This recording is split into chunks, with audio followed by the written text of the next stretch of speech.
My name is Burke Hedges, author of the best-selling book, The Parable of the Pipeline. I open my book with a story about Pablo and Bruno, who take two very different paths in their quest for financial independence. What you're about to see is the delightful animated story of their adventure. So, sit back, relax, and enjoy the life-changing lessons in The Parable of the Pipeline.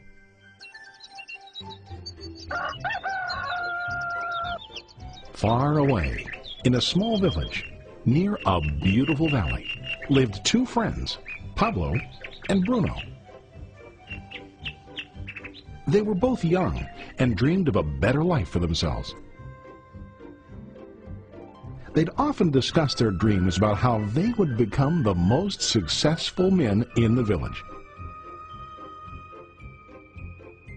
They weren't afraid of hard work, and they searched for opportunities to help realize their goals and achieve their dreams. One day, an opportunity presented itself.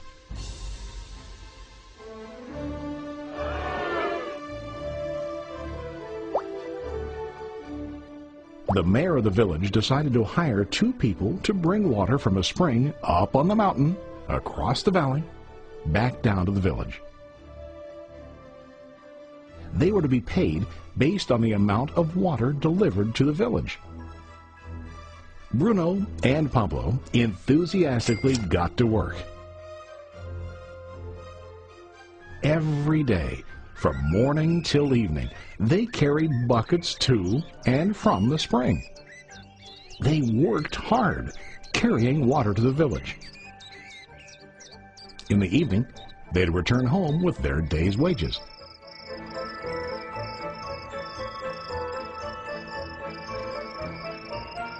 Bruno was satisfied with his work and the money he earned.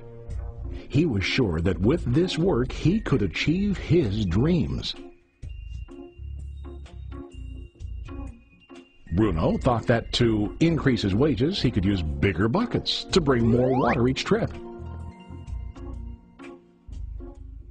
He believed with a larger income he would soon be able to buy a cow and the house that he dreamed about.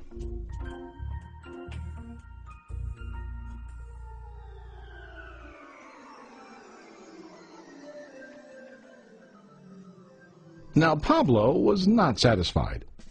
At the end of the day, his back and hands ached, and he was exhausted. He was looking for an easier way to earn more. One day an idea occurred to Pablo.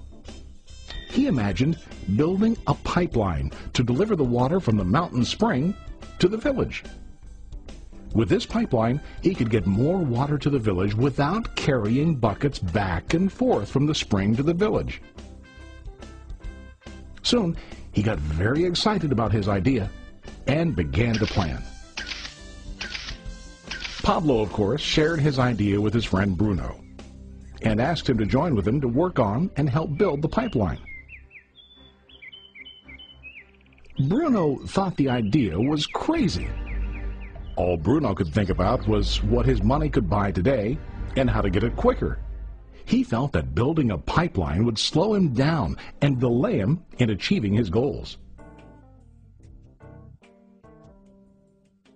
Instead, Bruno got bigger buckets and went more often back and forth, fetching water. He was sure that with this method, he could make more money. Pablo decided to build the pipeline on his own. He understood that it would not be easy to build, and it would take time to complete the pipeline.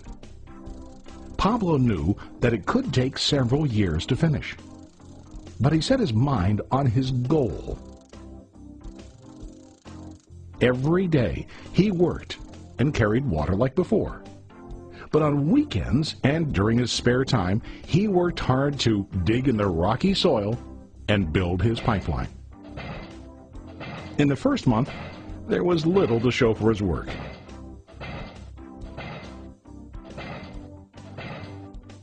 Bruno and the villagers laughed and teased him. They called him Pablo the Pipeline Man. During this time, Bruno's income doubled. He already bought a cow and a bigger house.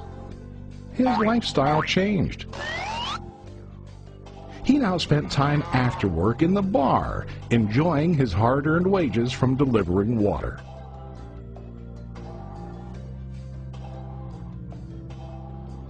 What Bruno didn't realize was that his body was starting to stoop from carrying the heavy buckets every day.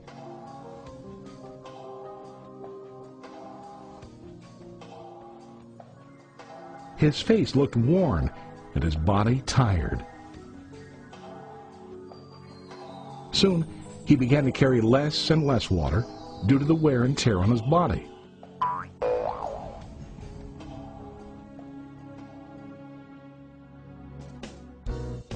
Month after month, Pablo worked. Soon a year passed, and then a second year. Finally, Pablo finished his pipeline. He now used his pipeline to deliver water to the village instead of carrying buckets. Pablo was now earning more money than ever before. The water continued flowing to the village, while Pablo wasn't working. While he slept and ate, the water flowed. Pablo was happy and proud of his insight, persistence, and hard work. Now his income flowed as long as the water flowed through his pipeline.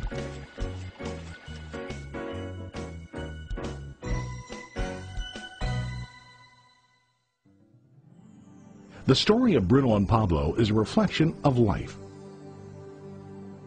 Their jobs symbolize what most people do to earn money. Bruno gets his money using buckets. He goes back and forth, carrying his buckets from the spring to the village in exchange for money. To increase his income, he either has to go more frequently to the spring or to use larger buckets. It's common in real life to increase our income by working harder. For example, working overtime or getting a second job. We also increase the size of our buckets by accepting a higher paying position, which often includes spending more time on the job. Most of us exchange time for money like Bruno. We know that every person has only 24 hours in the day and that it's not possible to use all our time to work. The most difficult time comes when we can no longer exchange time for money due to age, health, or other reasons.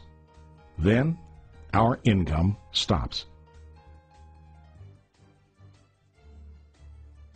Now let's review what Pablo did. Very wisely, Pablo did not exchange all of his time for a limited income, but he used some of his time to build a pipeline. He knew that the pipeline would bring ongoing income as long as the water flowed. An ongoing income that multiplied the time he worked each day. Pablo knew that someday, maybe because of age or health, he would no longer be able to exchange his available time for money. Pablo knew that if he could make his idea of a pipeline work, then he only has to do the hard work of building the pipeline. After the pipeline was completed, Pablo was able to monitor and maintain the flow of water to ensure that his income will continue. Pablo has shown us that to earn an income, we don't always have to directly exchange time for money. There really are better ways. How about you? Are you still like Bruno, who directly exchanges time for money? Or do you want to be like Pablo, building and maintaining a pipeline for ongoing income? If you are interested in the idea of building your own pipeline, contact the person who lent you this presentation. You can start building your pipeline today.